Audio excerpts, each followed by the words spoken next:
look at that. The area's past peak, but there's still a good amount of fall color. There's not a lot of leaves left in this area. Winter's coming.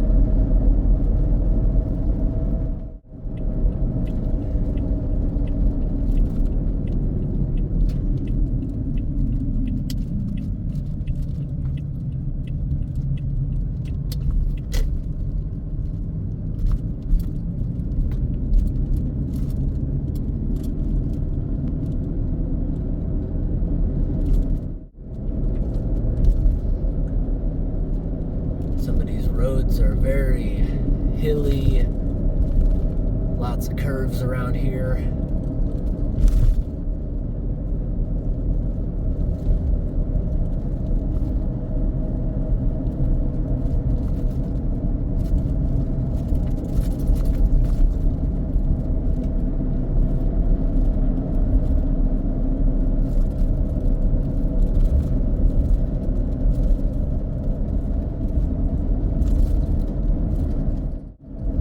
Hey everyone, today is September 30th, 2025. We have just entered the small town of Benton, New Hampshire. We've been on the road a couple of hours. It's now about to be 1 o'clock in the afternoon. We're driving to Long Pond today. I've made a few videos at this place in the past. They restorated the dam a couple years ago. I made videos of the reservoir empty, walking around in it. I was showing that. I also went up here during the last drought. The dam was very, very little water going over it. Now, according to Google Maps, the access road is closed from this side. So this road here goes up and over the mountain. The reservoir is at the top of the mountain. According to Google, the other side of the mountain is open, but for some reason the road here is closed. I have no idea why. This road will often wash out during heavy rain, but we haven't had rain really in 3 months. Why is this road closed? We're gonna figure that out. If it is actually closed, there's gonna be a gate here. If not, we will drive around. It's about a 40-minute drive to get to the other side of the mountain, and we'll just start from there. And there's a pay station. Ooh, the fall colors are looking pretty good on this mountain, actually. So we had a first frost. This area definitely had a first frost. It's much higher elevation. But that was back on the 15th. There's been numerous slight frosts. But tonight is going to be the first deep freeze. A lot of these leaves are going to be falling tonight. It's going to be 26 degrees for the low Fahrenheit, or that is about -4 Celsius. Yes, it is closed. So we're just gonna simply turn around, and I can actually show you exactly why it's closed. Let me put the window down. Wow, this is beautiful. The sun filtering through these yellow leaves. It's like I have a camera filter on, but I don't. Yeah, look at those deep ruts. Why is the National Forest Service not fixing this?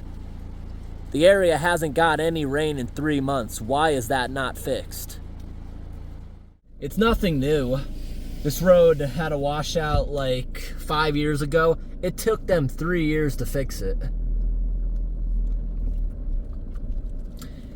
And then if we do access it from the other side, they expect you to pay when their roads are garbage.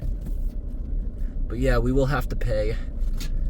I do have family that works for the National Forest Service, and if you go to a place and there's any confusion about payment, they're not going to ticket your car for not paying, but they will simply put an envelope under your wiper blade asking you to please send in a cash or a check. I think it's a check only if you do it that way, but there is a cash pay station up there because there's no signal. I know a lot of places these days will have a QR code so you can pay for it online, but there is no signal at this reservoir.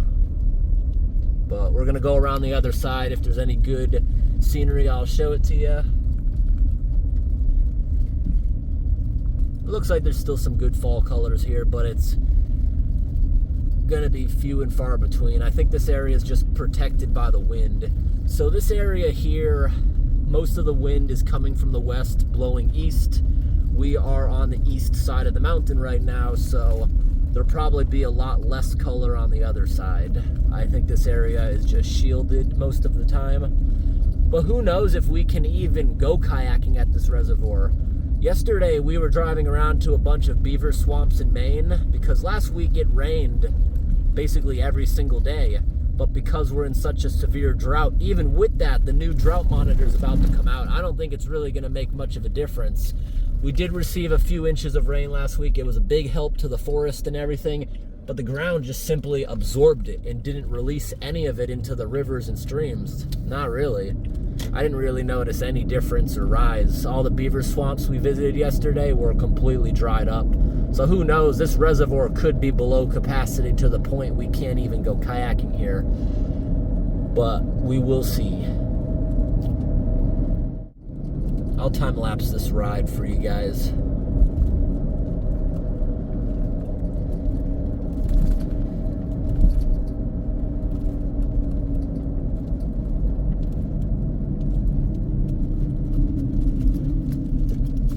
Very, very sharp turn.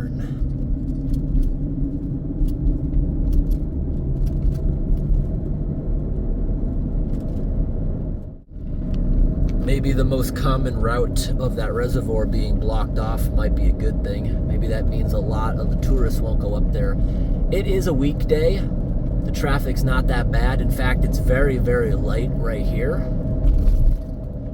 But this last weekend, the traffic was insane for the leaf peepers coming up here. And a lot of people will set vacations and stuff to come up here and see the leaves. This is the earliest fall foliage on record. It was at peak the third week of September. It's usually peak the second week of October, but it's going to be, the forest will be completely naked by that point. But next week is going to get hot again. It's going to feel like summer, but it's going to look like winter. This will be our first below freezing camp of the year.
Google telling me to take this sharp turn and not go in the other side of the island.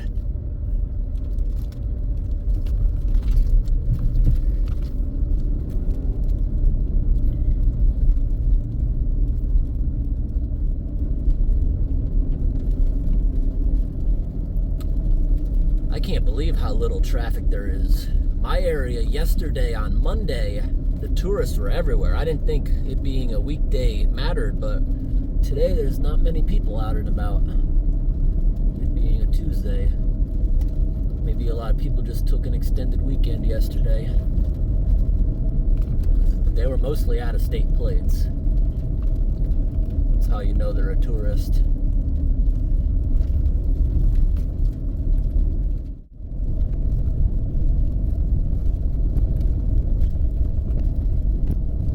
Look at all those beautiful leaves falling in the wind.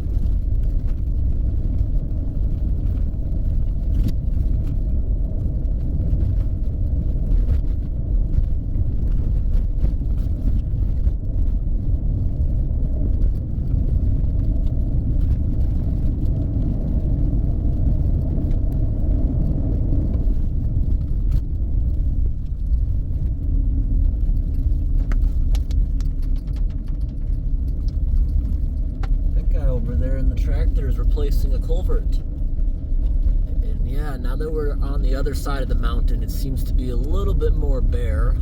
The maples are definitely past peak. The birch, I'd say, is about peak. Aspen is still green.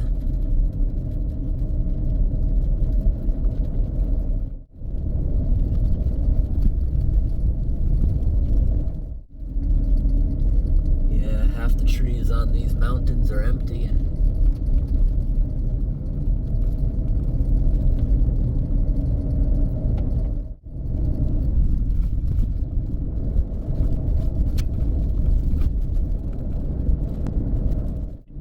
Once again, Google wants me to go down to that yield sign and take a sharp left instead of going the proper way. Don't know why.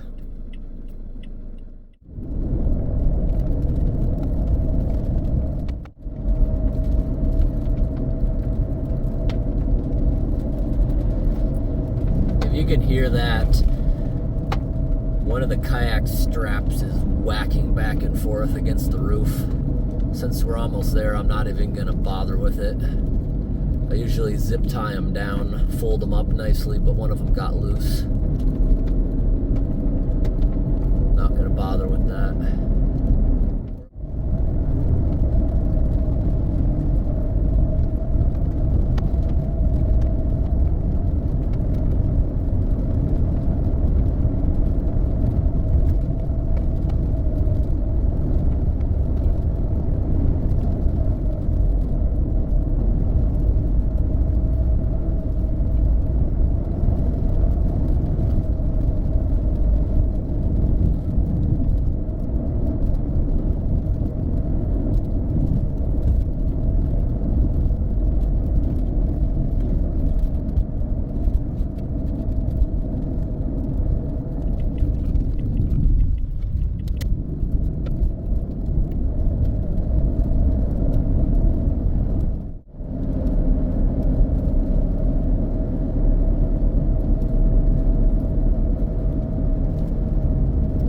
Everyone, we have just re-entered the town of Benton. The entire mountain that this reservoir is on is in Benton. We are about to hit Long Pond Road from the other side.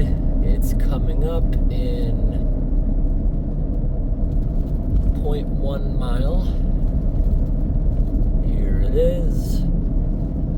In my opinion, this side has maybe slightly less color, but it's all the mountains, everything is still beautiful to look at. Let's hope it's open. Let's hope it's open.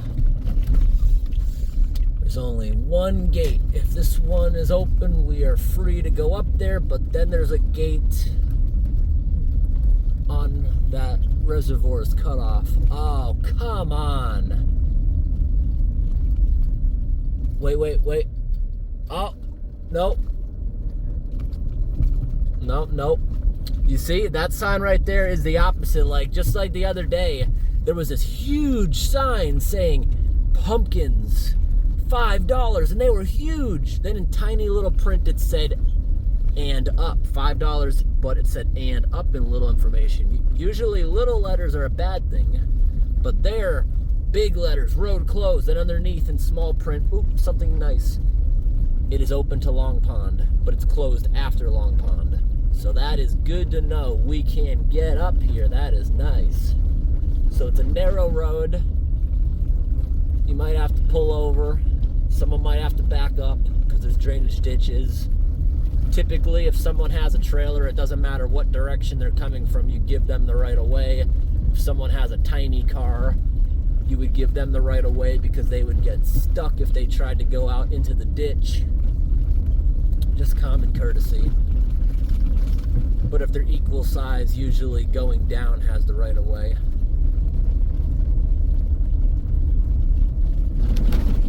We're going up a mountain.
right, this section of the road here, the National Forest Service to the left used to keep this nice and trimmed.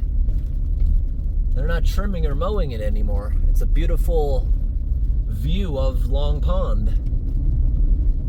Used to be able to look down at it, because right now we're quite a bit of elevation above it. And yeah, the trees up here lost a lot of leaves. It's high up, there's more wind, it gets colder up here. Tomorrow, there's gonna be a lot leaves down with that deeper freeze. So coming up in a moment will be the access road, which should be open. Nothing says it isn't open.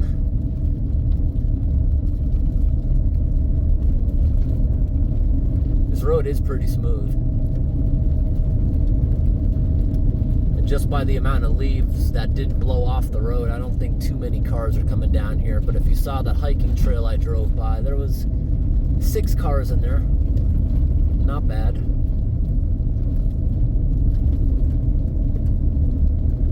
Alright, I see a sign. I think that's the sign telling us to turn. If I kept going straight, it would go down to that closed gate where all the erosion is. And that's a brand new sign.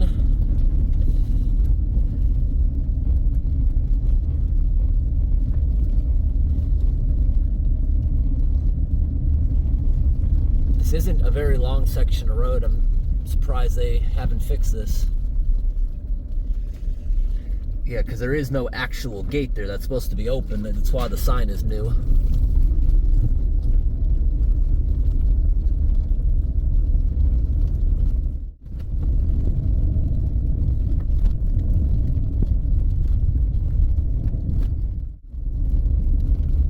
Alright, we're here.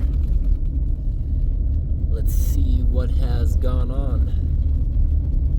There's one other car who was out there kayaking. You can see they got the J hooks. But we should be able to pull right up, drop off our supplies in the kayak, then go park and pay. Okay, so we're not going to block the boat ramp, but we're going to park right up close so we can unload. Wow, the trees here actually look great.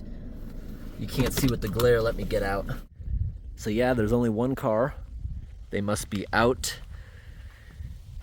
It's about a 3-hour round trip kayak ride if you want to go to the end of Long Pond and back. You could probably do it a little less time than that if you're paddling fast. The water's dirtier and more murky than I remember, probably because there's not water coming in and leaving. I see it is not topping the dam. That dam is pretty new. They just completely rebuilt it a couple years ago. The National Forest Service back in the 50s and 60s built a lot of reservoirs like this. They're not to provide drinking water. It's just for nature and a place for recreation. Look at those mountains. They actually look really nice. And you see this, there's a lot of islands on this Long Pond. There is actually dozens of islands. The biggest one being, if I remember correctly, like 5 acres, and then there's a bunch of teeny little ones. We're gonna find a nice one to camp on tonight. Now, back here, it says no camping in the parking lot. You can't camp at any of their picnic tables. But if I remember correctly, the paperwork here, it does say if you're like backpacking, which means just walking into the woods or kayaking and to the other end of the lake and kayaking and camping. Doesn't say you can't sleep on the islands, but let's take a look at no fires in forest protected areas except at designated fire rings. We will not be having a fire here. We brought a wood stove, so it won't be an open fire. It'll be inside of our hot tent. This will be the first hot tent camp I've done in 2 years. We will not be damaging live or standing trees. We'll collect things on the ground. No camping in parking lots. We will not be. We'll just be parking overnight. It looks like we are following all of their rules. Nothing says you can't park here overnight. Now let's go look at that pay station. I haven't been up here in a while. My grandparents used to bring me up here all the time as a kid. So this place is kind of nostalgic to me. Are the bathrooms open? Because when I was up here a couple years ago, they were boarded shut. Yes, they are open.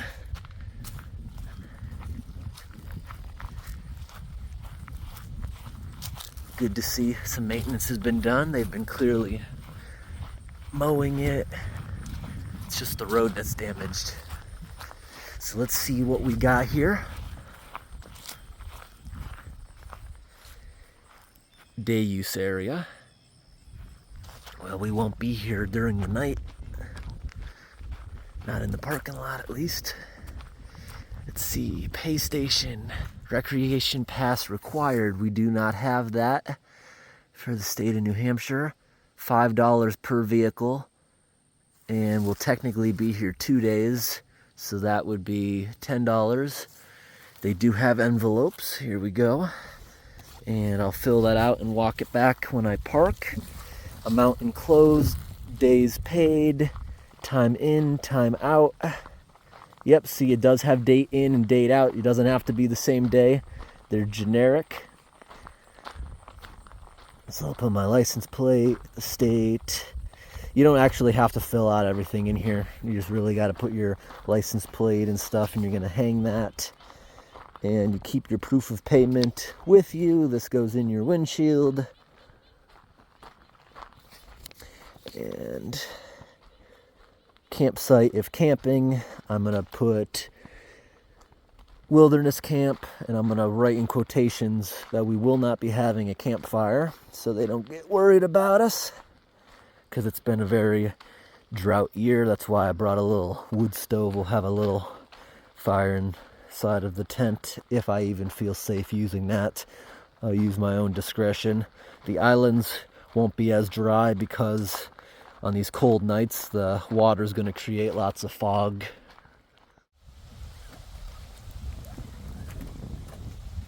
Wow.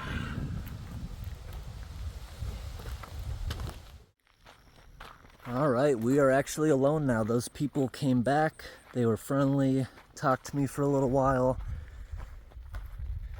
A lot of times you'll see fishermen out here. Now, my theory for why the water looks so dirty, it's usually clear, is because a lot of beavers live here, and when there's beaver structures and stuff, the wood will leach into the water and discolor it either a reddish or a brownish. That's what I think it is. And because there's no water flowing and flushing it out consistently, it's got a little gross. So we will not be swimming here today. This is actually a great place to swim on a normal year. You can normally see to the bottom, it's crystal clear. Good place to just jump in and swim. The discharge is never open on this that I've seen, so there's nothing to get sucked up against. Look at that, there's barely a trickle leaking through the valve. All dried up. And there's swamps down below this that must all be dried up. But this is newer concrete. That wall is original, but this is all brand new, rebuilt. I'm actually surprised to see this thing only a couple inches below its capacity. This looks beautiful. There is actually a decent amount of fall color still here. You know what we were doing exactly 1 year? On the 30th into October 1st, we were camping at the top of a mountain in Vermont that is only a couple hours west of here. It was an 8-story abandoned military base building. We slept on the roof of it on the top of a mountain. The most awesome view you could ever see camping up there. And this year, we're past peak. When we went up there, there was some color, but everything was pretty much still green. We've already had multiple frosts, and tonight's gonna be the big one. I have already paid, and I actually double paid. I paid for 4 days because all I had on me was a 20. So they got a 20, and really only have to pay for 2 days because we'll be out tomorrow. But that's okay. Show you what we got for gear before we head out. We got a little wood stove because it's dry. You can't have open flames or fires. That's a loophole right there. I brought the hot tent so we can actually keep heat in our tent tonight if it gets down cold. I got a light winter jacket, life preserver. This is a sleeping bag that is not a super cold weather one, but it goes down to about 20 degrees or -8 Celsius. Got the super big bright flashlight. We have some raw sausages in there, so we'll have to cook that as soon as the sun goes down. Have our pot and pan, toothbrush, some energy drinks, lots of water. We also have water filtration in case we need more water, or we could just simply boil it if we do get a good fire. And the chair in this kayak is removed when you're traveling. So now we just need to stuff all the stuff in here. So me personally, I don't like leg room in a kayak, so I can stuff things in there. I like kayaking with my legs crossed, actually. And we're gonna stuff behind me our food. We're gonna stuff in here the jacket. We're gonna fit in there our flashlight and our pot and pan. Jam that in there too. It'll fit right. Yeah, it fits. Put the life jacket on and we're gonna launch. Nice. So I bought this kayak down in Florida. I'll only use it in still waters. The slightest choppiness goes over the bow. This kayak rides low, and if you don't have a lot of weight in the back, the front rides too low. Weight in the back makes the bow go up, rides better. So we're gonna give this kayak a shot, but I would never take it out into choppy waters after in the Everglades it's splashing over the bow all over my face. So it is time to launch. Here we go. It is about to be 2 in the afternoon. That gives us 5 hours until the sun goes down. Plenty of time to find something. Ooh, good thing that happened now and not in deep waters. Okay. Huh. You know, actually, I'm gonna run back to my car. I wanna wear boots instead of Crocs. All right, that's much better. The boots can walk into the water. Okay, paddle. Let's get my life jacket on. Okay, drip drying the boots. There we go. Let's get in here. I don't think we're actually heavier than the last time I used this in the Everglades, because when we used this down south, it was extremely hot, so I brought a lot of water. This time I brought 7 bottles of water, which is probably still overkill because I don't drink a lot when it's colder out. But I'm sweaty right now, actually. All right, let's get going. Let's see. We are gonna float, right?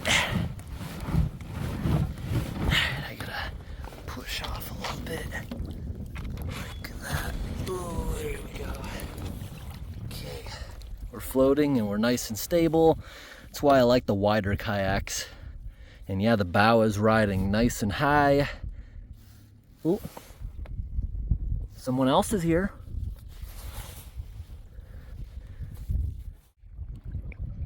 It was some guys on dirt bikes. But now that we're out here with the beautiful fall colors, something else I'm realizing that would also turn the water nasty like this. Before this reservoir was built, this was woods. There was no lake, there were no islands. They were just hills in the woods, the islands. So when they build a reservoir, they cut down all the trees. So there's still tree stumps that are rotten underneath here. When it was empty years ago, you could see that. So that also contributes to the water being nasty, as a lot of things are rotting in it. Not polluted, it's just things are rotting. And look, the wind is actually turning me around. The bow is still riding low with all this weight. I wish I loaded up the back even more.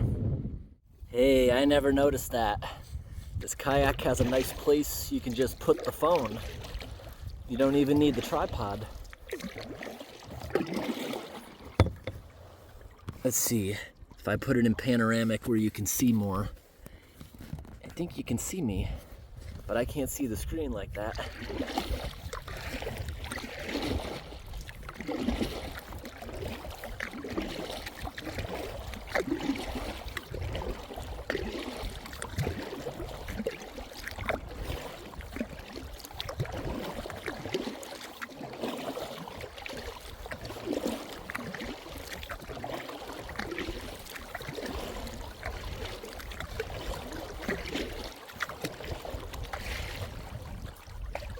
See, every time I stop paddling, I'm turning around.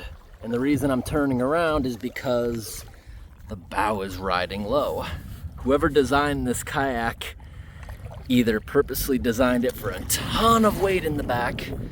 Yeah, I don't think I have enough weight. You see, I'm just turning. The wind is literally turning me around every time I stop paddling. So here's a faraway view of the dam. And there's a little island over here. There is a bigger island right there. You can go around that. And there's a huge, huge one somewhere out there we're gonna find. Here's another little island. I think this over here might be the big, big island.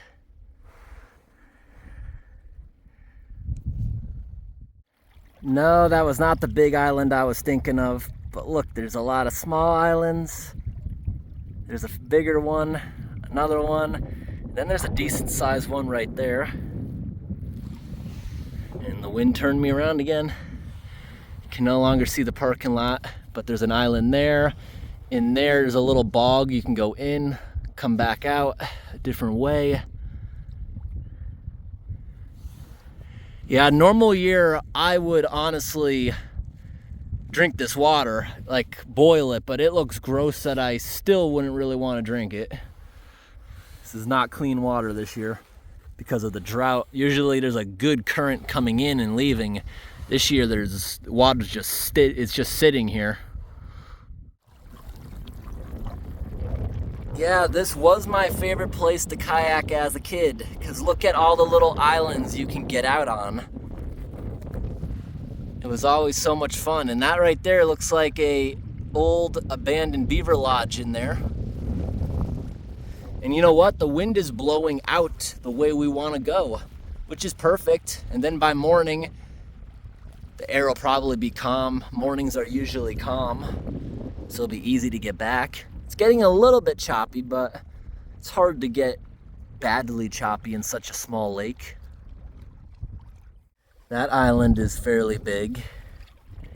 This island's fairly big. It's got cover if we camped in there. And what you're seeing way down there, that's literally the end. A couple more little islands, that's literally the end of Long Pond.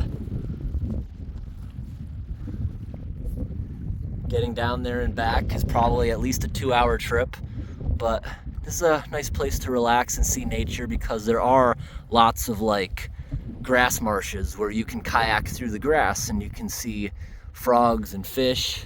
In a normal year you can see creatures, but it's so murky you're not really gonna see the fish. I don't know about this year, but this pond, usually they stock it for fishermen. Wow, this is beautiful. I'm just getting a few still pictures here. This truly is a beautiful place. Perfect lighting. Yeah, this is a fairly large island. I'd say probably nearly an acre of land on it. It's probably the biggest island. That one right there, I'd say maybe a 16th acre.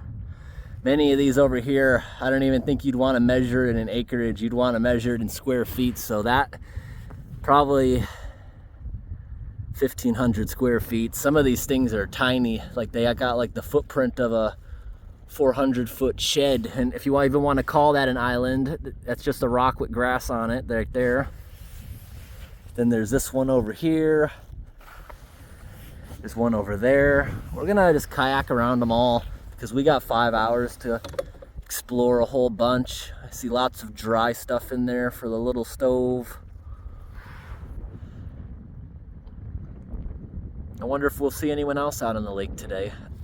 The gravel road is right up there on the hill, so when someone's coming in here, you can hear the gravel's actually quite loud.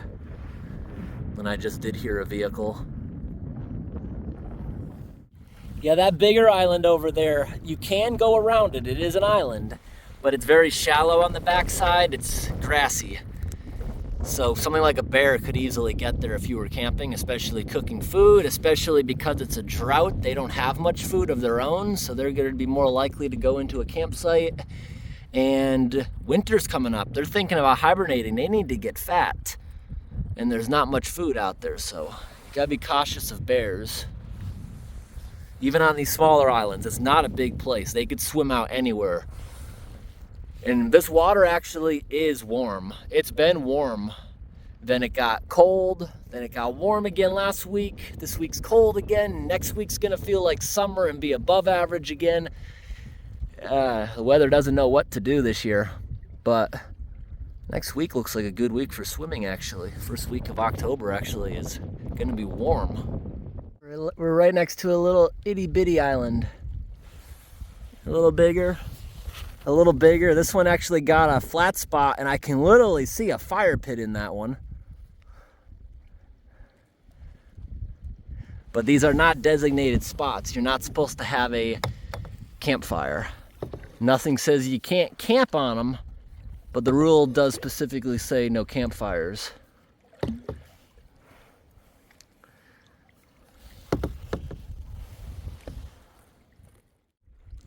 This island looks promising. It's big and flat. This one right here has a bit of elevation, but it looks flat at the top of the hill. There's no more islands down there. The other people were asking me, have you ever been above that beaver dam down there? And I told them, yeah, I have. It doesn't go anywhere. You can only go maybe 50 feet once you get over it. Right around the corner is a dead end. I think I have videos of that, exploring this place. Definitely have videos of kayaking here a couple years back. All right, here's the island with a bit of elevation. I do see little trails. People do go up in there and explore. That might even be technically an island. It looks like the water goes through there a little bit.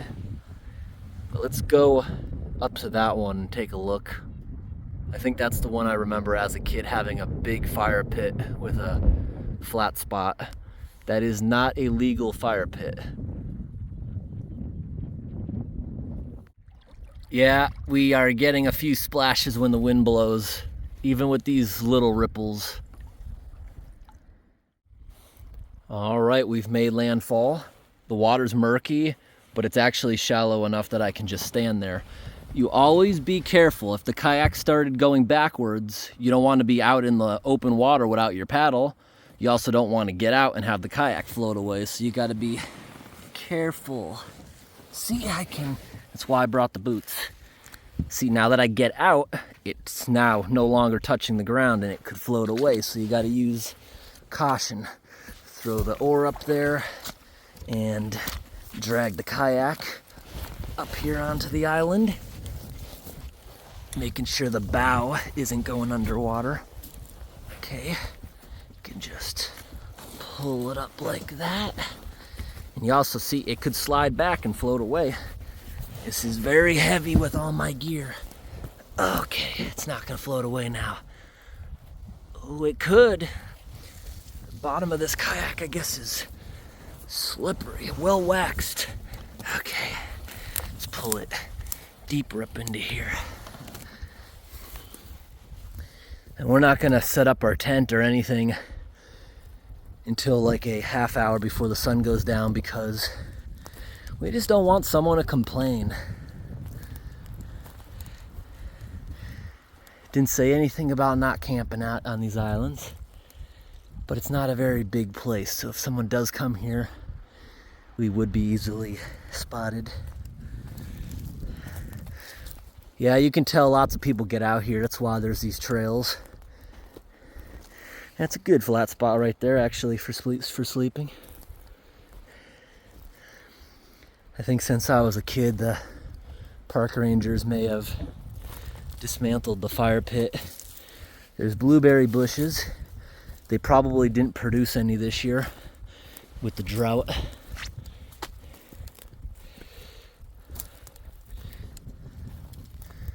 Interesting island. Lots of dry stuff you could burn, but the sign said no fires. We're not having any open flames. We'll use the wood stove because that's not a campfire. It's also not a open flame that would burn down the woods. And I have the spark arrestor, which means any sparks trying to go up the chimney wouldn't be able to get out and start a fire. I think this is our island we're gonna camp on. And in the morning, we'll have everything packed up before the sun even fully comes up.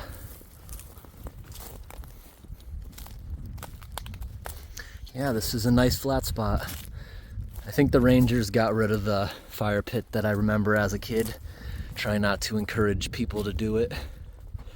But I definitely saw a fire pit on, which island was it? Yeah, I see footprints. Someone got out here.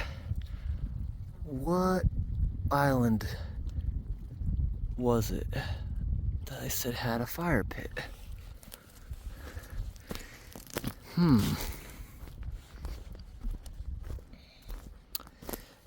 Oh, now I know where it was. It was this one over here. Wasn't it? This fairly small one? Let's walk on over here to the edge. Yeah, it was that smaller one right there. It had a fire pit on it. Because I went between that and there's a teeny one. Then there's the one over here. That's the one that had the elevation to it. Probably had a good 10-foot hill on the island. The one we're on now, I think its highest point is maybe 4 feet. This would be awesome if we were here like in June or July. It would have the blueberries if it was a normal rain year. Yeah, this place is so dry. If you started a fire, you risk burning the whole island down. Don't have open fires when there's a drought. It's a little safer at night if you have to do it. But during the day, the sun is gonna help something get out of control. In the middle, see how this is all piled? That's not natural. Someone did that.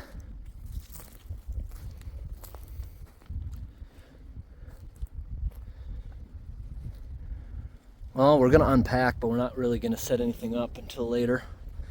We're just gonna kind of hang out on the island for 4 hours and thoroughly go through everything. It'll be nice. Getting a little choppy. The wind is really picking up. There's really not much to shield the wind on this little island. Been spending the last couple of hours editing. Once we get to about 6 o'clock, I don't think anyone's gonna be coming out here. At 6 o'clock, it'll be too late in the day for most park rangers to be out. And I don't think anyone's gonna come out there at that hour with no time to get back before dark. But yeah, it is pretty windy. So I brought some of my stuff over here. It's gonna be hard to set that tent up. I'm hoping in the next couple of hours the wind will calm down before I attempt that. And I'm also hoping tonight we'll get to hear some loons. There used to be loons everywhere here, back when I used to come here as a child. There also used to be beavers. I'm not sure. I haven't seen any evidence of recent beavers. They may have moved on when they drained this for a whole year.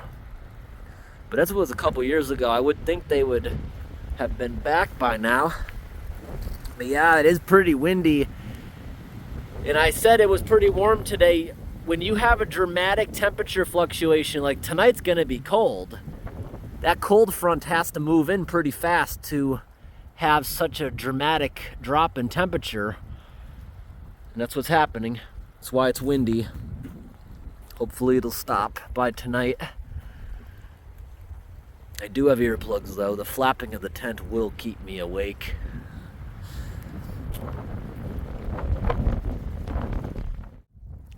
When you're out stealth camping, you want everything that you have to blend in. The only thing that I have here is the life jacket that doesn't blend in. Like, just look at me. I am head to toe completely camouflaged from any distance. Backpack is camouflaged. That hot tent is camouflaged. The wood stove was stainless steel. It's now also camouflaged just from using it a bunch of times. The kayak is camouflaged. The oars are camouflaged. The last time we did an island camp, I was using the bright red kayak that I borrowed from my grandfather. The last time we went, that was extremely remote in Canada. The chance of seeing another human out there, we had to drive on logging roads a long time. So, yeah, that was way out in the middle of nowhere. And we weren't trying to hide at all. That was on Crown land, which is open for camping to the public, where that island was. We did use a different camo tent, but it wasn't a hot tent. I have the smallest tent you'd ever see. It's a one-man tent. It's uncomfortable. I, as a 6-foot tall person, cannot spread out in it. It is so narrow. It's the smallest tent I've ever seen. It's bright red. I've only used it once, and I've never used it again because it is so brightly colored. If it was camouflage and small, that'd be great for stealth camping. But the fact that it's uncomfortable and stands out, I just don't know what to use it for, actually.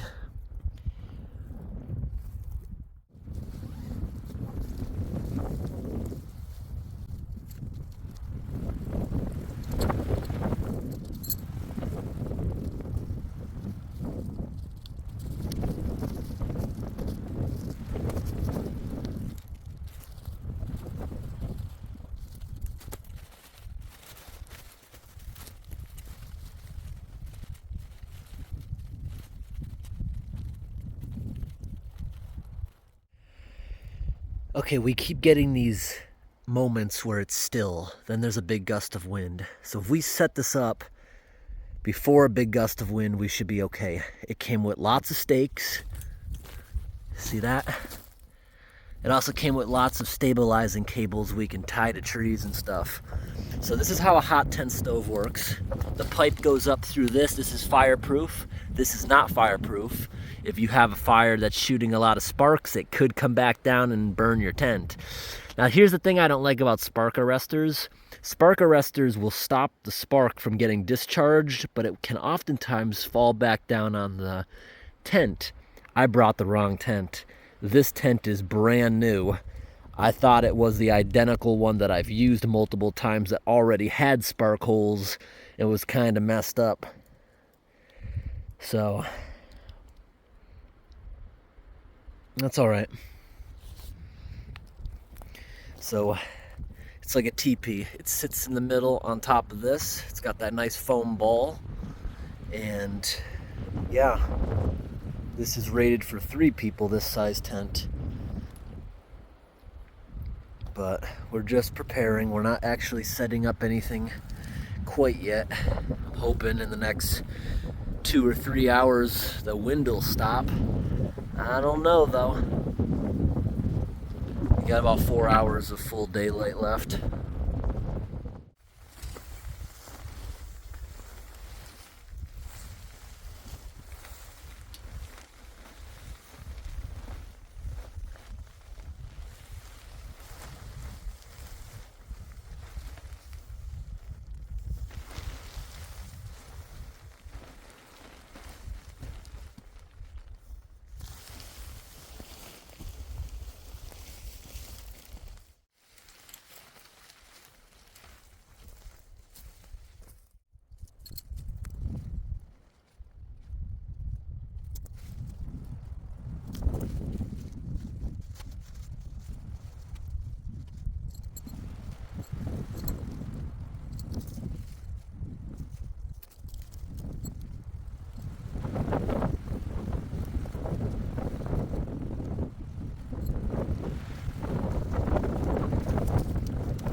We got it set up despite the wind. Nice. And we got 3 hours until the sun goes down. I don't think anyone's coming, so we set it up. I'll show you around. So if you're using a TP tent, here's my advice on how to set it up. So I stuck this pole in the ground deep enough where it was sturdy. I put the tent on it. I went around, put a stake, went to the far side, a stake, over there, then in between everything, kind of like the star pattern when you're putting a tire on. And when you do that, it's gonna look wompy. Then you go inside, you're gonna carefully pull that out of the ground, and now that's just sitting there. That's not even in the ground. Nice and firm. Now we can get the pipes out of the stove, put it up through the chimney hole. I got some kindling in there. And we're only gonna have a slight little fire. Like, everything in here, that's all we need. We're just gonna cook a little bit. And wow, this tent is a dark color. It's actually hot in there. And if it was winter time, when most people use these, like with snow, you'd have to dig out a pad, and then you backfill. You bury this with snow, and that's what insulates all these holes. Make sure you don't trip on these lines. I have a line there and a line there. It came with enough so you can do it all the way around. I'm just concerned of it flexing in the wind and touching the hot pipe and destroying the tent. That's all. And these also have tiny little reflectors on them, so if you're walking out here at night with a headlamp, you don't trip. But yeah, I'm not worried about the gap underneath the tent one bit. It's not gonna be that cold. And on this island, yeah, there's probably a couple mice that live here. I'm not really too concerned about them. But that's all I really think would actually live on here. There's evidence like some poops that Canada geese have been out here. You look at these ones, have lots of crayfish shells. That's probably from the seagull. It's a nice day. And the sun is starting to go down slowly but surely. And the wind, in my opinion, seems like it's getting a little less gusty, which is nice. Alrighty. Let's go ahead and set up the wood stove. Now that wood stove is very efficient.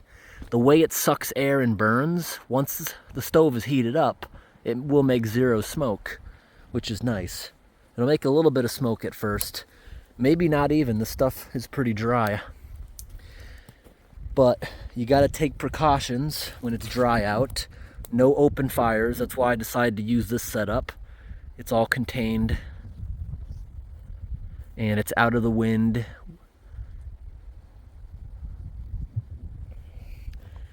It's beautiful out here. I can't believe that no one else is going kayaking. And it's getting to the point where it's late enough. I don't think anyone else will come out here. The sun's actually feels nice and warm when it's not breezy. All right, everyone. Yeah, it is kind of hot in here. The last time I used this stove was when we were camping inside of a culvert. And it's got these side panels so you can keep things warm. I used it to put my wet boots and socks on. It dried them nicely. Let's open it up. And we're gonna have to move it a little bit because we got this right there. We're gonna pull out. That's the spark arrestor right there, which it hits the top and the spark could fall out and burn a hole in your tent. But if it's not a crackly fire, we're not gonna use it to save our tent.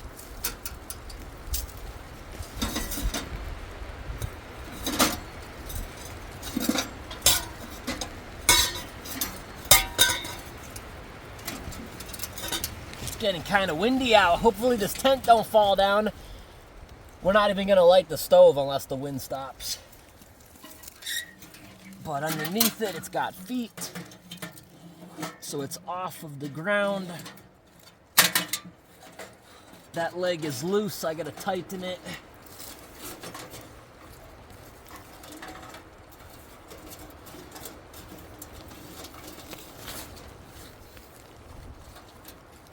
There we go.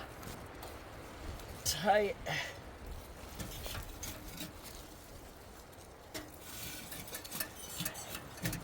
Okay.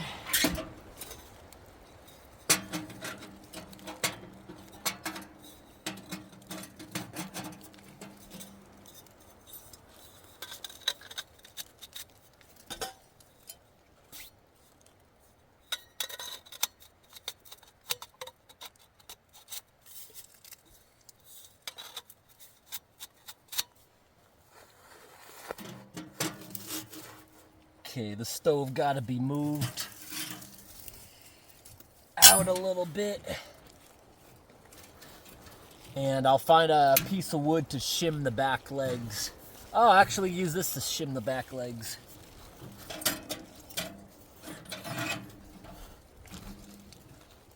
Yeah, that'll work.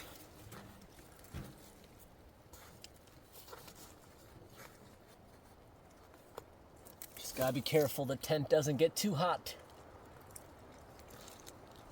I'm gonna go wash my hands off now. It's kind of sooty. Now, if you're ever out in the woods and you don't have soap, but you got oil or grease or soot on yourself, just use sand. Rub it back and forth in the water. It'll attract all the grease and grime. It'll stick to the sand and fall off. Or mud also works really good as a soap. Yeah, this water really is warm.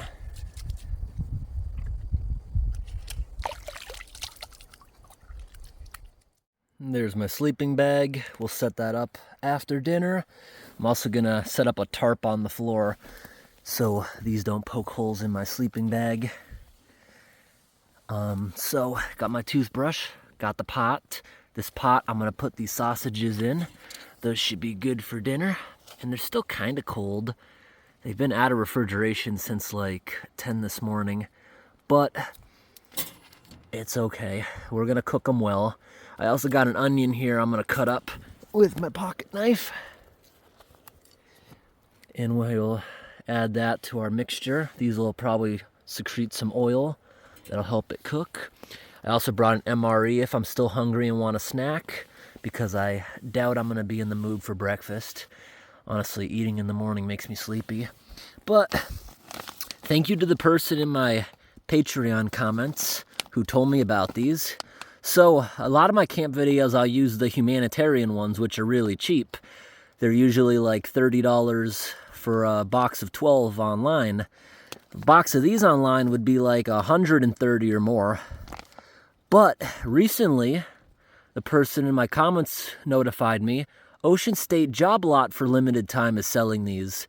I went into the store after finding out every location had it in stock.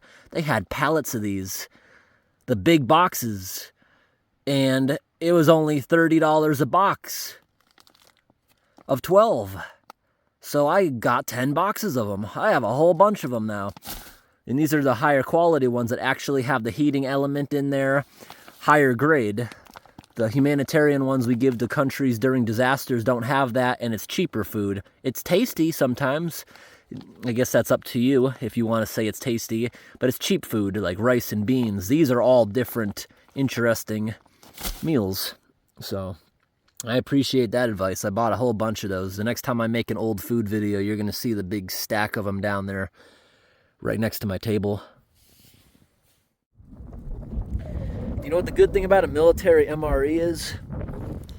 On it, it'll say a Best Buy date, usually of a couple years. But in reality, those things are packed to last decades. I have 8 ones from the 90s, and they have been perfect. The 90s is when they started making them in those type of bags. They used to be in cans before then, which you don't want to eat because they are sealed with lead, and they're really disgusting. You don't want to eat anything that's from the 80s or older.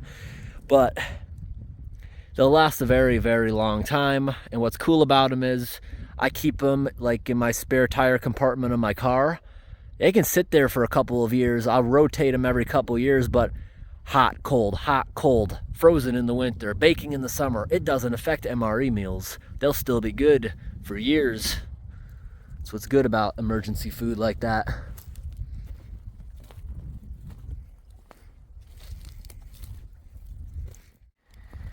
I'll leave this folded up now just so I can sit on it inside of the tent. Wow, look at all the needles falling out of the trees as it's windy. This is an inflatable air mattress. We won't be using it on this trip. I don't need it. I got a saw. I have a waterproof diving lamp, some rope. I have a lighter. I got water purification, and probably a whole bunch of other things I don't necessarily need for this trip. Okay, got everything unloaded, and wow, look at all those spruce needles. So, we got everything unloaded. We're launching back in the water on board. I wanna go for a little kayak ride, and I'll show you what this setup looks like from far away. Alright, got the life jacket on. Let's get back on out there. Okay. Push off from the land. Okay.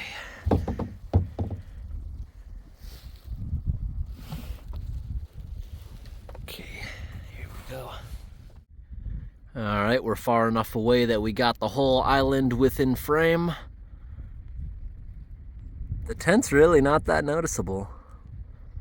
Definitely from a distance you wouldn't notice that. Very well camouflaged. And look at that. The moon even came out. I was saying once, every time we go camping it seems to be a full moon. I guess not this time. The moon was also a lot smaller last time I was out kayak camping. Yeah, see this? When the kayak has no weight in the back of it, you see how low the front of it rides? Where even as I'm paddling, it wants to come over the bow. Yeah, this kayak I think is built for a lot of weight. We're gonna crash. Boom. So from over here, you can't tell at all there's a tent over there. But I want to get off at this island that had the trail and fire pit just to look at it. Let's move over there. We're not going to get off on this little one. Looks like a sheer drop into the water. Look at the nice quartz. All right, we're here. I was going to say, how does one even get off on this island? It's very shallow. I can just step out again. It's just very, very murky. See? Very shallow. It's just murky. We gotta make sure the kayak doesn't float away. I should have brought a rope or one of the bungee cords, but we'll just pull it up with us to be safe. We don't want to get stranded on this random island. Now, do we? No, we do not. So we're gonna pull it up here with us. Ooh, here we go, nice. So yeah, there's a fire pit here. What, did someone really bring their own wood from home? They must have. How did 2x4s get out here? Yeah, this island would not have worked. There is no space. Actually, maybe if that was in the tent with us and we just didn't use it. There's a trail here. This island has a bigger backside than I thought it would have. Look at this. Nice little area under the tree. There's a space there. You could even sleep under there. I love getting out and exploring little islands. Lots of bushes. Another teeny little island. All right. And you can see how worn down these roots are. That's from people walking. A lot of people get off at this island. This place is pretty popular. That parking lot will fill up during tourist season, which is basically the last week of June until the last week of August when the kids are back in school. So, not this little island. Our island's that one, and no, you cannot notice the tent at all. There's too many trees and shrubbage from this direction. Now, I wanna try to go over there to the big island that's looks to be like half an acre of land, the bigger one. Let's go see it. And while we're at it, let's go see the one with the hill on it too. We got a few hours to kill, and this will tire me out. Time to push off. Here we go. Launching can be tricky. If you let it go, it's gonna slide out deeper and deeper into the water.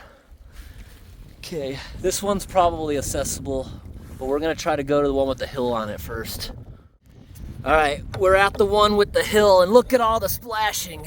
We're all wet in here. And you see the paddle's not wet at all? It's not from me paddling. That's literally the waves blowing in here. So we gotta figure out how to get off. I'm imagining this water's pretty shallow. There's an angry squirrel on the mainland who doesn't like that we're out here.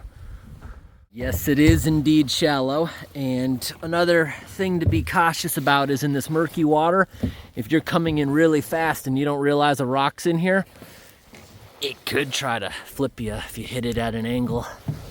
So I'm gonna put the paddle right here. The wind is blowing towards the island, so I'm not concerned. We're only gonna be here for like a minute. Wow, this moss is actually wet. Ooh, this is a pretty steep hill. Okay, we're getting up, we're getting up.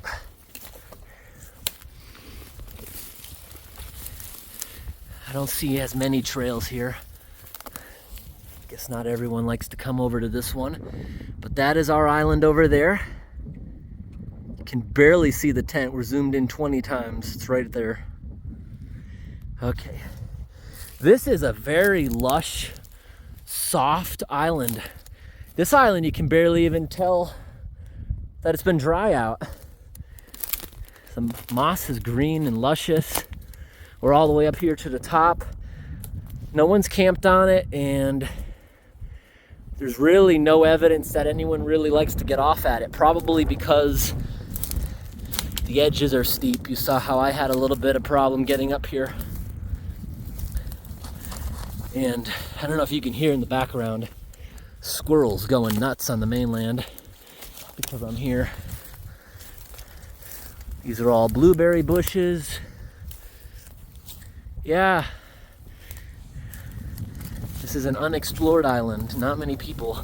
I couldn't believe that other island there. Just looking at the roots of those trees, that looked like a popular hiking trail. There was so many people treading across that for that to happen.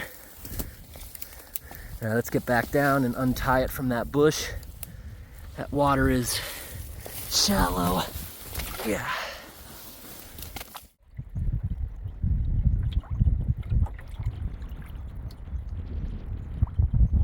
I enhanced the sound to 200. You can definitely hear that angry squirrel over there. Look at all the debris from that bush. Now from this angle, you can see both the islands, the one with the fire pit and the one we didn't go to. The one we didn't go to actually also has a trail. Now we're gonna make our way over to that big island.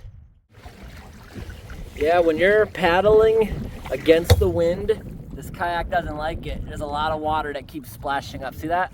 Yeah. Very hard to steer without weight in the back too. All right, we're on the big island. I hear birds chirping up there. So this was a little bit rocky to get out at because there wasn't a good beach there. I had to stand on a rock to get out. Lots of blueberry bushes. That over here is also another large island that you can go around. A lot more small ones. Nice. There's our island, blinded by the sun. But let's explore. Let's see what this island has to offer. There's this nice place here, shielded by the wind, in this little hole. That'd be good for sleeping in a sleeping bag without a tent. Very mossy. No distinguished trail from people getting out. But I want to show you the back side of it that has like a grassy area. I got a bushwhack. Nobody made a trail on the bigger island. And these needles are falling out of the trees like crazy. Going right into my boots. Prickly. Wow, the moss is luscious on the backside here. I guess that's because the sun doesn't hit as much, stays wetter. Now there's a trail. There's a nice flat spot here for a tent. Someone had a fire.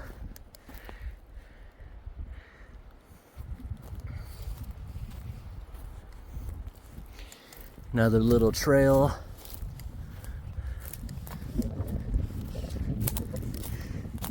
This is the island I remember as a kid. There's going to be a beaver lodge on the island. Let's go look for it. It's probably abandoned at this point. Or I might be thinking about the also other big island. Nice mossy trails. don't see anywhere else, but it does have a campsite. I don't see a second campsite. It's not as grassy as I once remembered. Maybe it's because it's later in the year. The lily pads and everything have died out.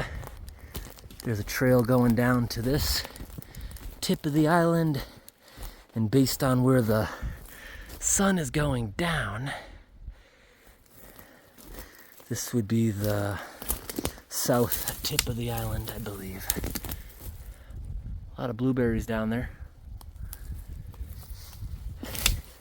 All right. Not too interesting. Let's go to the other big island.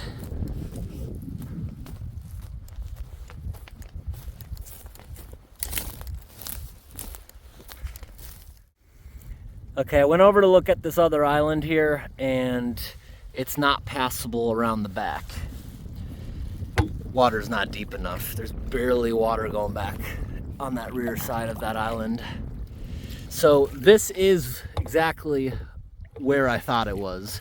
I think when they drained the reservoir, the silt that had built up here got eroded out of here, so it's no longer as shallow to support those aquatic plants. That's what I'm thinking, because this used to be a lot more dense.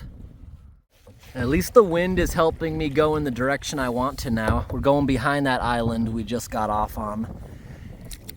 You want to keep your speed down. I was paddling real fast and I hit a rock that was kind of like a ramp, and it tried to flip me over. So we're going on the backside. There has to be a rotten beaver lodge here. We're gonna find it. This island also would have been a good choice, but we got a good spot. Looking through the sun, looking for any evidence. Now, I'm going by memories that were 10 years ago, so this thing could have rotted and fell in the water a long time ago, but it was definitely at this island. From this angle, you can actually see where we came in, way over there. But I'm trying to get closer to the shore to look for any evidence of beavers. I think when they drained this, it may have displaced them. I don't think beavers live here anymore, anywhere on this pond. I dropped my camera into the pool in here. It's not a big deal. But look what I just fished out of the water. This is a piece of willow, beaver's favorite. That's proof. They are still here. They do still live in this pond somewhere. It's just not the place they lived 10 years ago. Our island's right there. A beaver lodge could be hiding on the backside of any island, or on the mainland hiding behind an island, anywhere. It would take a while to thoroughly search this for a beaver lodge, but I do have a hunch of where it might be. That guy this morning was asking me if I ever been above that beaver dam that I was showing in the Google satellite image. Well, let's go there. We have a couple hours of daylight. Let's go there. All the way down there, and then we'll have to fight the current to get back to the camp. Yeah, and you can't see the tent at all unless you know what you're looking for. Look. Can barely see it, and that's just because I know what I'm looking for. The waves are a lot worse down here. You see what you see sticking out of the water? Those are stumps from the forest that used to be here before they built the reservoir. Now, all that is a beaver dam. They built a big dam across the lake to build another pond. It's very interesting. Let's go up to it, but we're not gonna go in there. It's pointless. The sun is now set.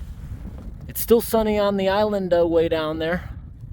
It'll probably be shaded by the time we get back. It's almost 6 o'clock. It gets dark around 7. Yeah, this is the beaver dam here. It only holds this secondary pond, or this might be where they actually live now. It only holds it about a foot above this water level, and it's not currently doing that. They're both exactly the same right now because they don't have water coming in.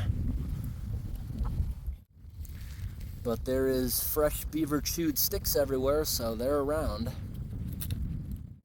All right, I'm trying to give you a better view, so we got to paddle down this canal away from the main part of the lake, and the island is officially no longer in the sun, but we'll be able to navigate and see for quite a while. Take a look at all this slime right here building up. The wind has been blowing all the scum, just skimming it and pushing it over here into the shrubs. All right, I'm gonna stand up in here now, hopefully not tip over. I wanna show you, give you guys a good view. Oh, oh, oh, oh. I gotta stable my legs because we're not bottomed out. I'm just standing in the kayak. Oh, wow.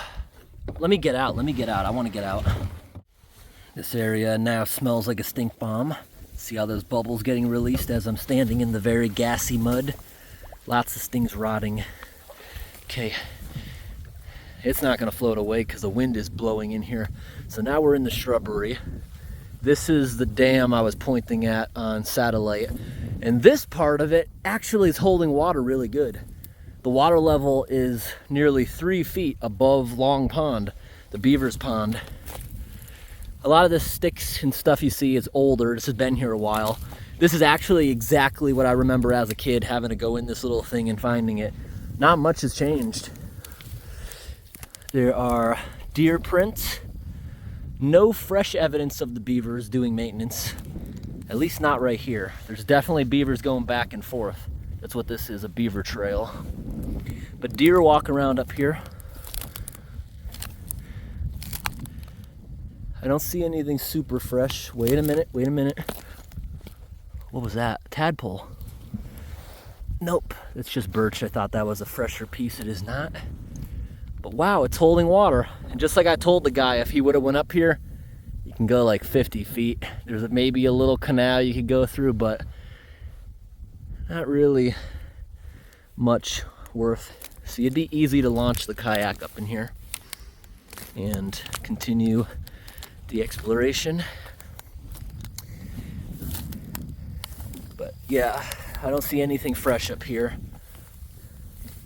I like how they add curvature. See how it curves around. So what we just saw over there, there might be another little pool that they have dammed. That's what beavers do. They build multiple dams, different levels, all up a valley. Pretty nice. But yeah, we don't really have time to be exploring in there, but I guarantee you it doesn't go far.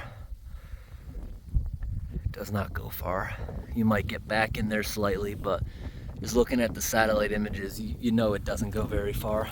But we got to get back now. It's going to be twice as hard to get back fighting that wind. Our island's all the way over there.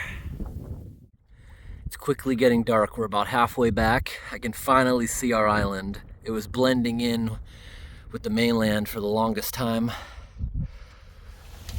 It was a challenge back there, because that was the windy part down there. I got a little bit wet, but I'll dry. Okay, we should be back soon. Finally, we made it back to the island. That was quite the fight with the wind. Got a little bit of water in. It's probably pooling at the back. A little water in there. Just slightly damp. That'll dry before I even go to bed. It looks beautiful. The sun's still on the nearby mountains. That looks nice. It's not gonna last long.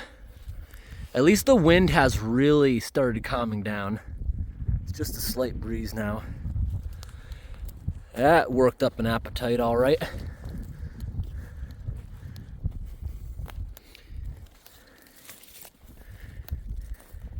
Time to make supper. Let's get this life jacket off.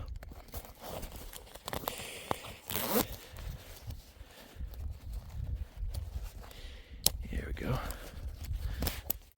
All right, everyone, it's time to heat the stove up. Here's that kindling we got earlier. And once that starts burning, I'm just gonna start putting twigs like this in there.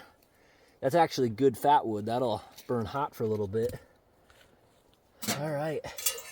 Let's get this stove heated up. And if you're wondering, this little stove here doesn't have a damper really. just the door. Let's get some slightly bigger pieces in there. Get the stove heated up. It's a miracle the wind calmed down nice enough for us to have a little fire.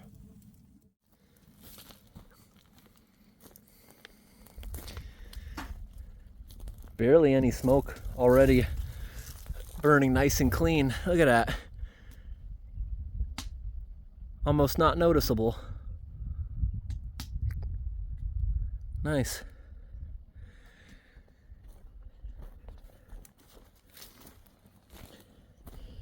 I think we just about got everything we need for the night.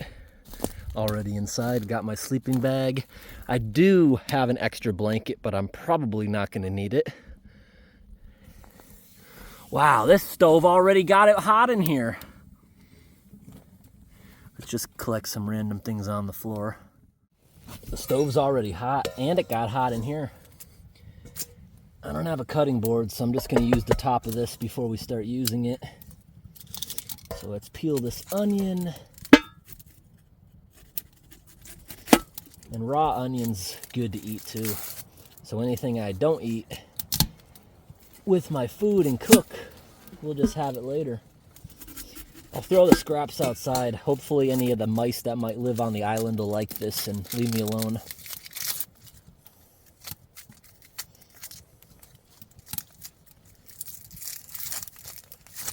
Yeah, there we go.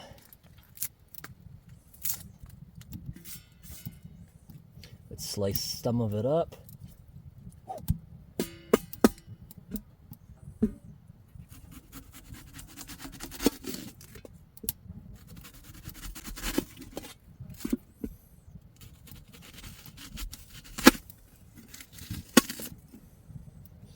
Ooh, my eyes are watering now.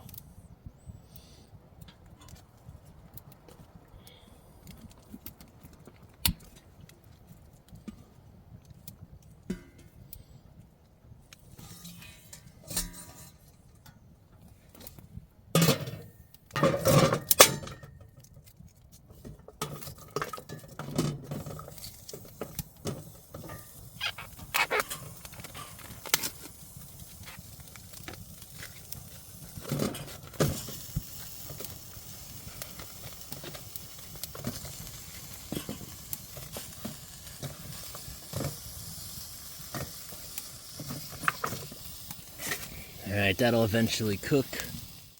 We just loaded it up good. I like hot tent camping in the warmer weather. This is enjoyable.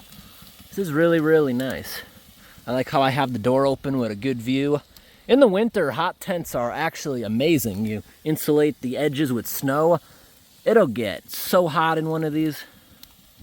The best example ever is my video camping in the middle of a road. It was a road that they don't plow, but I dug out a nice spot for the tent. That's the best example. That was the best night's sleep I ever got in a hot tent. I think I'll sleep good tonight. I did a lot today.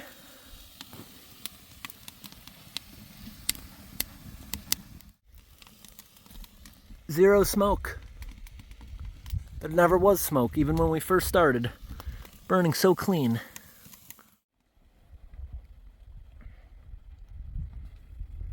Yeah, this same thing happened the last time we used the stove also. It's far enough away from the tent, it should be fine. Just let it die down a little bit. It only lasted a minute, it stopped. Sun's going down. I'm gonna let that cook for at least a half an hour, just to make sure it's cooked through. But those are greasy, they'll cook fast. And this is a really, really good cooking stove. This thing cooks food really fast. Love this thing.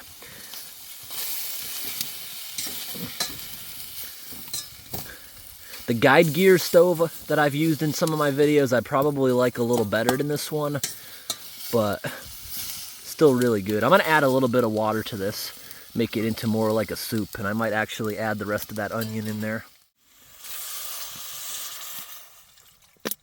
I might even add more. That'll heat up fast. Let's add the rest of the onion in there too, it'll be good. There we go. Onion sausage stew. Yeah, it even looks like broth. I think I'll add even more water into that.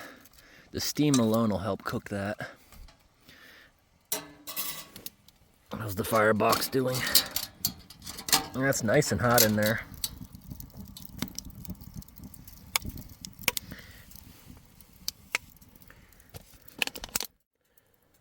This is lake water, so I can keep in front of the fireplace wet in case anything falls out of there when I'm reloading.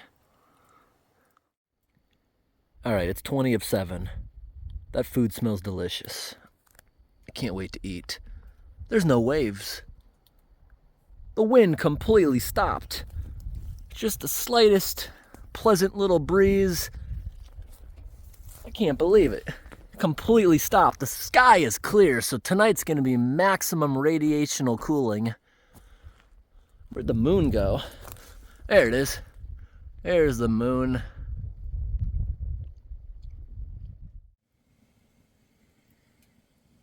Bright moon.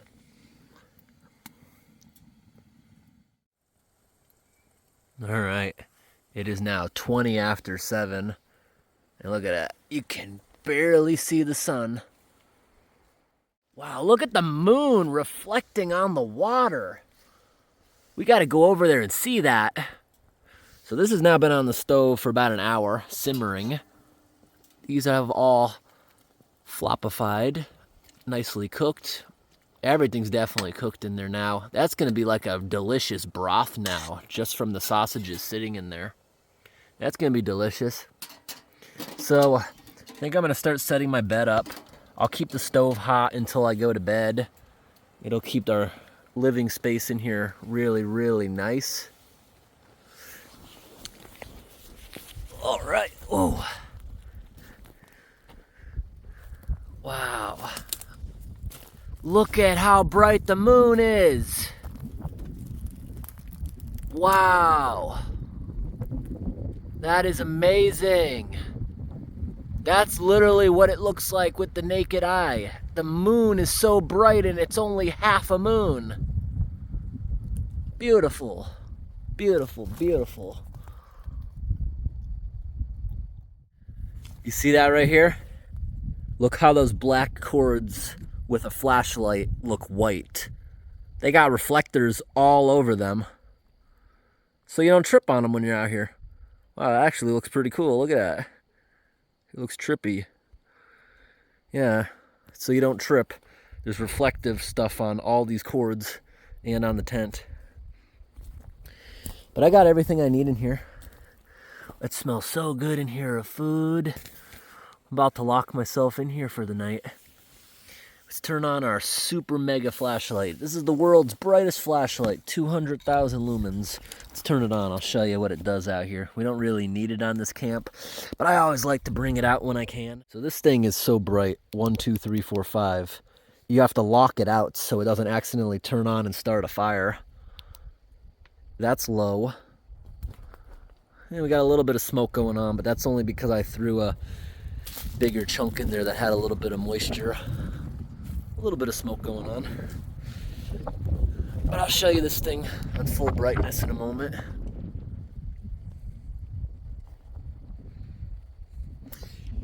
Let's go over here to the lake's edge. You'll probably get to see the islands over there when I turn this on. Boom. Super bright. You can even see the mainland over there. Super big bright light. Oh, it's already getting a little foggy. That's what that is. So when I wake up in the morning, I wouldn't be surprised if there's frost on the tent, or there might not even be a frost on the island because we're surrounded by warm water. But the hills around here are going to be getting a deep freeze tonight. This thing's even got a cooling fan. 2 of them. Let's go look at the other side. We'll be able to see that island we got off on. Yep, there it is. There's the island with the fire pit. There's a look at the moon. Ooh, that thing is creating a little bit of smoke now. I threw a big chunk in there. Breeze is picking up a little bit again.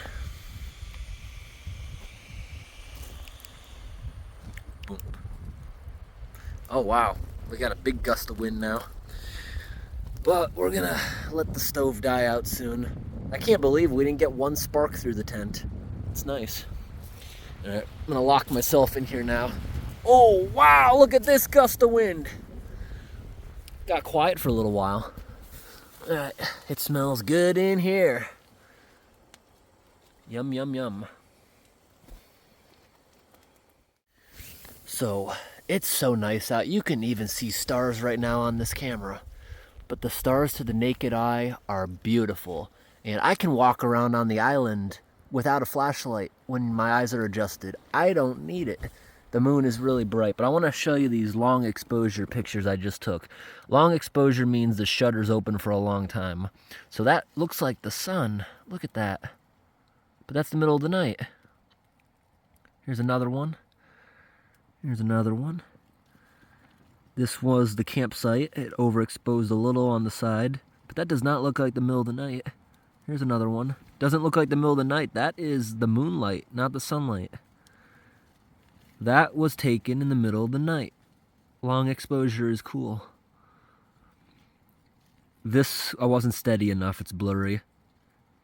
See, those are stars. Look at that. I still wasn't quite steady enough, so that's why they're smeared a little bit. Okay, this is more steady because I actually got on the ground and really held it. Oh, there's the one I held without much of a smear. Look at the stars in the night sky. That's what it looks like to the naked eye. It's really hard to get on camera unless you're doing a long exposure like this, and that one's a little messed up. And that's it. That's all I wanted to show you. Pretty interesting. Long exposure. Okay, we're gonna take this off of the stove and put it off to the side. It's not too side heavy, nope. I'm gonna let that start cooling a little bit. And I'll keep this thing hot just so I can have a little bit of heat until I go to bed. I'll just burn random things that are in here. And I wanna open that MRE. I wanna see what's in there for snack time. Alrighty. I shut the door, and a lot of space in here now. The wind is picking up again. I don't like that. I'll have to wear earplugs. Hopefully the tent doesn't fall down on me in the middle of the night with this wind, because the ground here is not the best. You know what I mean? As far as those stakes, they're not in there as tight as I wish they were. Also, I don't need this soup falling all over the place. Yeah, it's getting a little gusty again. We'll let the fire die down, I guess. But it locks the door. Even if it fell over, the embers aren't going to get out. And I have some water in. 26 degrees is not that cold. -4 Celsius tonight. We're going to let that completely burn itself out and cool down, and we can dump the ashes out in the morning. It'll be completely cold probably in the next hour. Still waiting for this to cool. If I get cold, I'll just put my jacket on. With it, the gusty wind picking up again, we don't need this to all come down for whatever reason with this thing hot. Yeah, see how when the tent shifts, the chimney shifts too. It's actually cooling down. Look at, I can touch the bottom for a few seconds. Here's an onion in there. Oh, that onion is good. That taste of the sausage penetrated into everything. This is like a yummy broth I might even drink. That is good. Gotta cool a bit more. This is awesome. I have not had a brown bag MRE in years. So it's got tortillas, so you can make tacos. It's got shredded beef with barbecue sauce. It came with cheese jalapeno spread you can put on this. It came with this heater, so you can slide down the meat, and you can also slide in there your hot beverage bag. Into here, you add a little bit of water. Chemical reaction heats up your food. It came with coffee. It came with chewing gum as a substitute for brushing your teeth. It came with napkins. It came with a moist towel. It came with orange flavored. So this is probably a vitamin C supplement for them in the military. And this one here came with black beans. You could also put into your tacos. So this might be a really, really good breakfast. We can make tacos. Okay, I'm going to slide all this back in the bag, and it came with an oatmeal cookie. Yeah, that is really, really good meal. You do the math, this is less than $3 when you buy in bulk. There's a spicy one. They're both really good. I think I'll finish every drop of this pot. All gone. I'm stuffed. That was a challenge to finish all that. That was a challenge to finish. This is cooling down, but still too hot to touch. Alright, I just cleaned the pan out the best I can. I'll scrub that when I get home. Just leave it there filled with water overnight. It's burnt on. That's got to be scrubbed. If it does get cold, I actually did bring a whole nother jacket and a blanket. It's getting windy. Hopefully the tent stays up tonight. I got the sleeping bag out, laid my tarp down. I got my ear carrots. Now it's time to brush.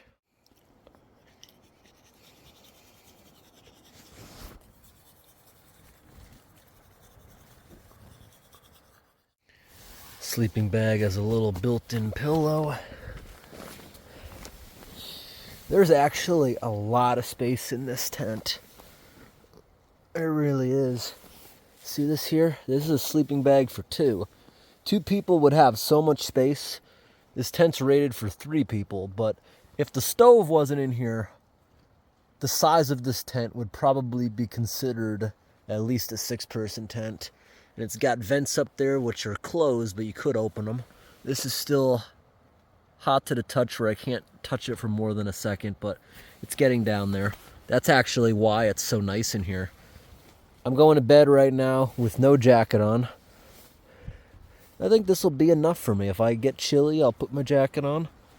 Now it's time for the earplugs, because this flappingness will keep me awake. And good night, everyone. See you in the morning. Good morning, everyone. It's about to be 4 in the morning. Went to bed around 8. So that means we got about 8 hours of sleep. We did good. I slept really, really well in here. But it did get cold. I was sleeping with the sleeping bag over my head because my breath was keeping it warm in there. It was actually really, really comfy. It is so quiet out here right now. There's no more wind. It's freezing in here, so I started the stove back up. We'll run this for a while. The sun's not going to come up for at least another 3 hours. So we'll run this for a while, get it nice and toasty in here. And I'm going to make that MRE meal.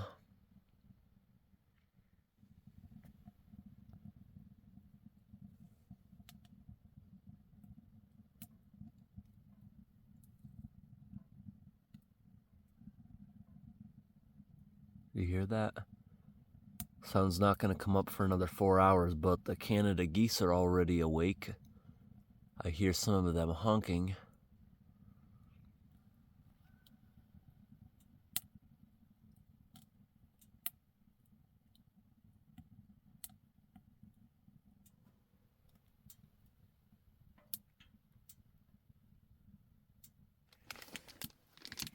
Okay, so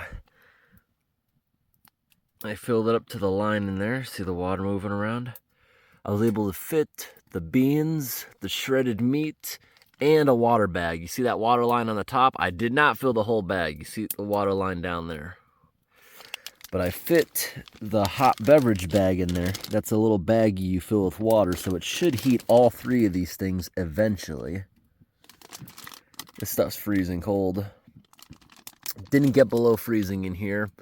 I also think because we're on an island surrounded by water, we may or may not have got a frost. We'll go look around as soon as it starts getting light. I just made the orange drink. To me, it tastes just like Tang. That's probably what the military put in here, Tang. It's not real orange juice, but it tastes like it. And over here, it's been 5 minutes. Oh, I can hear it in there starting to sizzle with its little chemical reaction. We'll give it like a good half an hour at least. At least we'll have warm coffee. I don't think it'll get super hot, the coffee up there, but everything should get nice and warm eventually. Can you hear it sizzling in there? The bottom of the bag is now hot to the touch. I put a bigger chunk in there now. The stove already got the tent nice and toasty.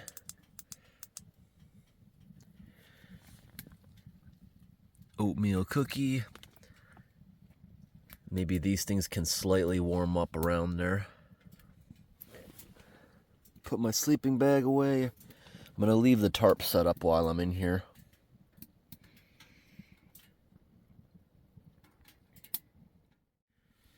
Huh. This MRE does not come with matches. Why not? Even the humanitarian MREs had matches. It even saved me one time when I forgot a lighter. Freeze-dried coffee. I'm guessing that white stuff around it is because it's flavored coffee? I thought it was mold at first. I don't think it is. It smells like mint, but that might have just got in there through the gum. Just getting the coffee and creamer ready for the hot water whenever that's done. This one also does not come with sugar. It comes with sweetener. Well, I gave this MRE heater the benefit of the doubt, but these American ones usually don't work the best. So it's no longer scalding hot. At first the bottom was like it could burn you, but now it has got the food to a little better than room temperature. It was at about refrigeration temp. The hot water bag is not going to become hot from this heater. It burned out. It's done. Now, I'm comparing this to when I've done like Asian MREs and I did Russian MREs. You pour water in there, within 3 seconds, the bottom's too hot to touch, and it gets everything super hot where you have to wait for it to even cool. The American heaters just don't have that same sort of quality in them, but it's better than freezing cold food. Alrighty, so here's what the beans look like. Here's what the shredded beef looks like. And that's what we got out of it. Good breakfast. And they gave us enough meat. I probably could have made twice as many of them.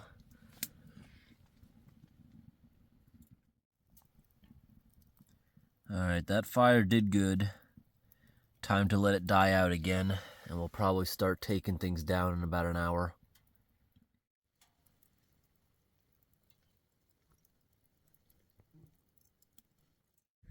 Alright, it is 5:30. I'm out of the tent. I'm going to start slowly putting things onto the kayak, doing a little bit of cleaning. You can barely see the sun on the horizon line. It's going to take almost 2 hours for the sun to actually get up. Being surrounded by water, it doesn't feel that cold, but I did have to put the winter jacket on.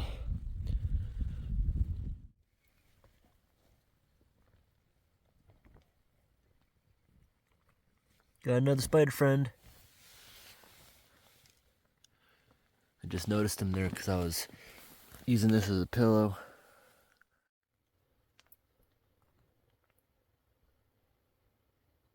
You hear that? There's a couple of owls outside. Well, this still has some hot coals in there. As you can see, it's a little bit red. That'll cool down fast. And we'll dump it out once it cools down. These are already cool to the touch, just slightly warm. We're gonna take the chimney apart.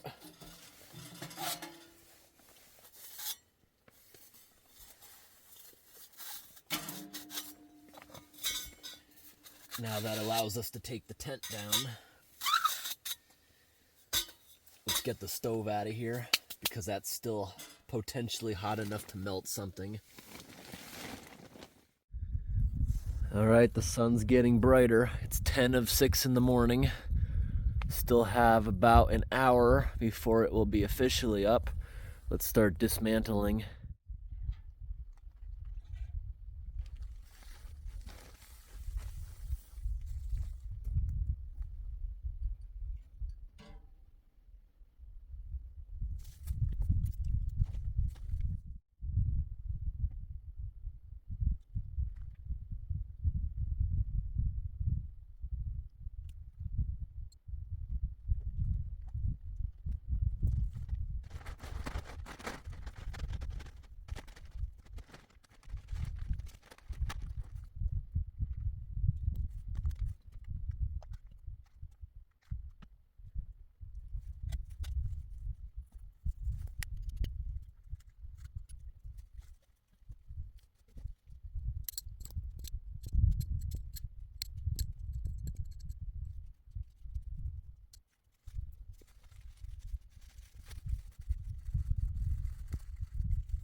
All right, everyone. The sun will not be officially up for another 28 minutes.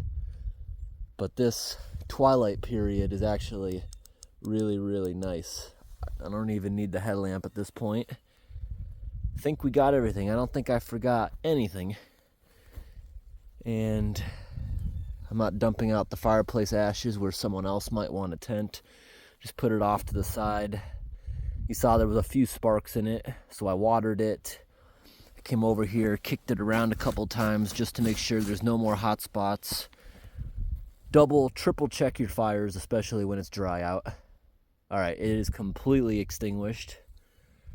And we're gonna be heading out soon. Look at this side. The sunrise is starting to make this mountain over here really show off its orangeness. My fingers are starting to hurt because I just had to wash my hands a couple times and it's cold out. I think for our next camp, if it's gonna be cold again, we gotta start packing gloves for the winter. So I don't think it actually hit the freezing mark, especially on this island. Those hills probably did, but surrounded by water, no way. There's dew, not frost. Look at that fog, steam forming over the warm water. And over here on the other side, looks nice. Good amount of steam coming off the warmer waters. And look what we have here.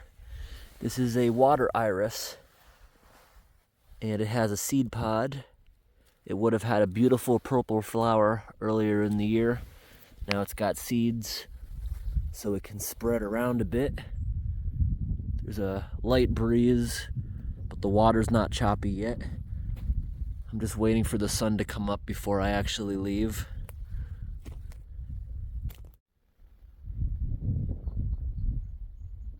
Do you hear that? Those angry squirrels from yesterday are awake over on the mainland. And I just realized there is a great echo. Listen to this. Woo! Woo! Woo! Woo! Woo! Woo! We're in a valley. It bounces around in here. That's kind of cool. Woo! Woo! Woo!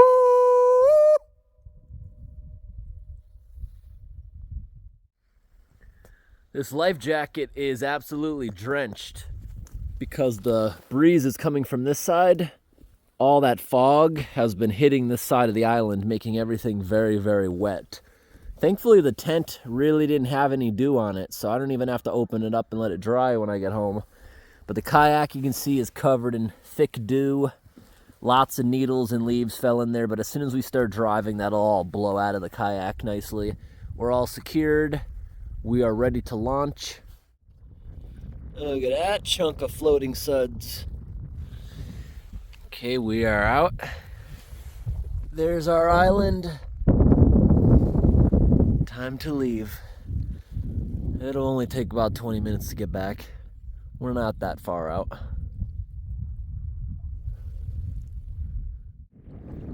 I swear with the wind, there's less leaves than last night. It looks more like winter out here.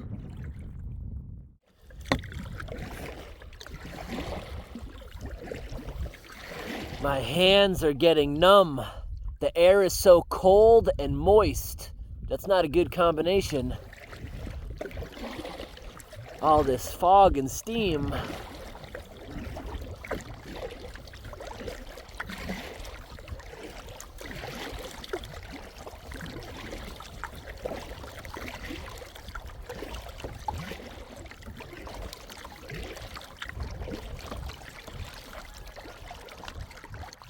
Oh, look at all the geese. Oh my gosh, look, look, look, look, look.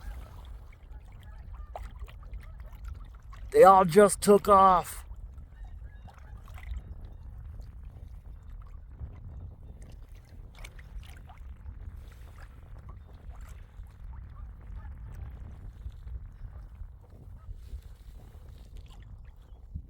I guess this was a pit stop from Canada.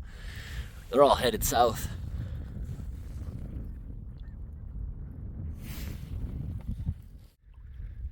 The fog is a lot more dense in areas where the breeze can't blow it away.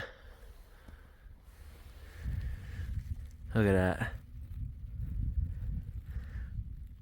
We're getting close. No, no, no, no, no, no. Steer away, steer away. Over there above the dam, we see the first crack of sun over on that hill.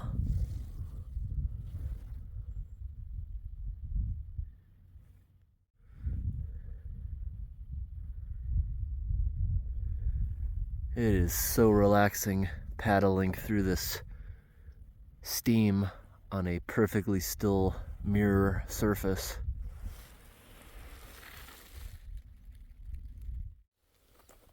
The warm water and steam did keep that island warm.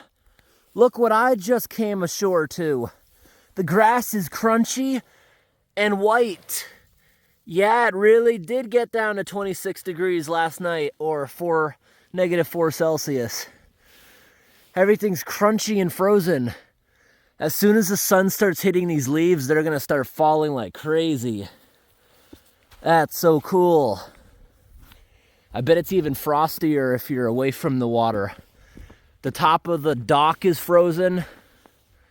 This dock is old. They don't make things like they used to. This is the same dock that was here when I was a little kid. And it's still in perfect shape. These days, wood is not what it used to be. They used to be allowed to put things like arsenic in the pressure treating process, it would make it last 50 to 100 years. Now they don't do that. Now they, as a substitute, will often use copper, which isn't as good, and you'll be replacing it within 10, 20 years. Same with those docks. These things are nearly 50 years old. They've been here a very, very long time. All right, let's pull the car up. I had to get in the old-fashioned way. The battery's dead in the cold for the key fob. And the windshield's frozen. Look. Oh. Yeah, it's frozen. Partially, it's like a slush. The top of the windshield you can hear is icy. And it's okay. It'll defrost as it heats up. Ooh, I still got the air conditioning on from yesterday. Let's get the heat on that windshield so we can start defrosting it. But I can pull up, I can see good enough through that. We're just going like 100 feet. Oh, once I started moving, it really froze with that cold wind on it. Okay, let's not drive into the water. I'll just let the car run and heat up for a couple of minutes while we pack up.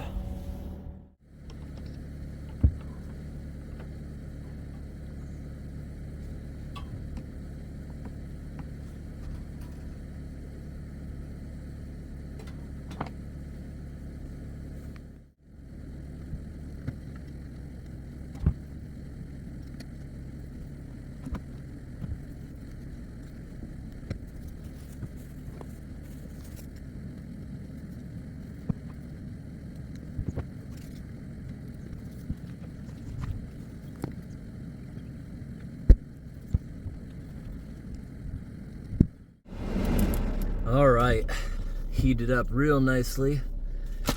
Everything's secure on the roof. At the end of the bumpy road, I'll get out and double check just to make sure the ratchet straps didn't loosen at all. But we are out of here. Tomorrow night's gonna be even colder.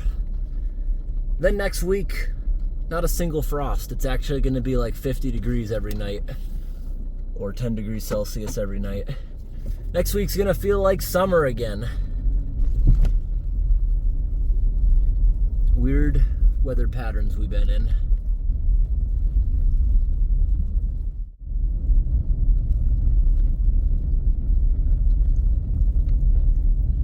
And there is no cell phone service up here, but there is gonna be cell phone service at the bottom of this mountain, which is nice because I don't know how to get home from here. I usually don't come here from this side of the mountain. I haven't been here in a couple of years since that other side of the mountain was open. I see frost on all the fern plants. Yeah, the forest does already seem a little bit more naked, but just wait until that frost starts melting. It's gonna be dropping. I love watching leaves fall because that means snowflakes are gonna be falling soon.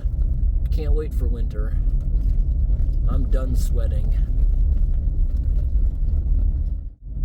All right, everyone, we've reached the end of the road. Let's get out for a moment. Just make sure the ratchet straps are still tight. Yes, they are, but I gave them one more click. And we're good to go. Don't have to worry about going fast. And I hope today's video was interesting, everyone.